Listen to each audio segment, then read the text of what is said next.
Hello everyone, welcome back to my channel. Today we are going to tackle a common question for the player of the Change Together. How do you save your game? Let's dive in. Change Together doesn't have a traditional save system. Instead, the game saves you progress automatically when you leave the games or enter a new stage.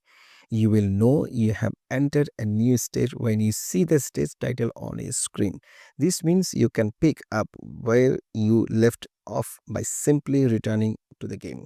To load your save game, you will need to create a lobby and click the load previous save button. This will allow you to continue from where you left off. Note that loading a save this way might disable leaderboard ranking. The best place to save are the start of new levels. This ensure you can resume your progress without losing too much ground or beginner's difficulty.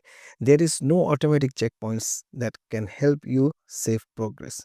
And that's it for today's video. Saving a change together might not be straightforward, but with these tips, you can keep your progress safe.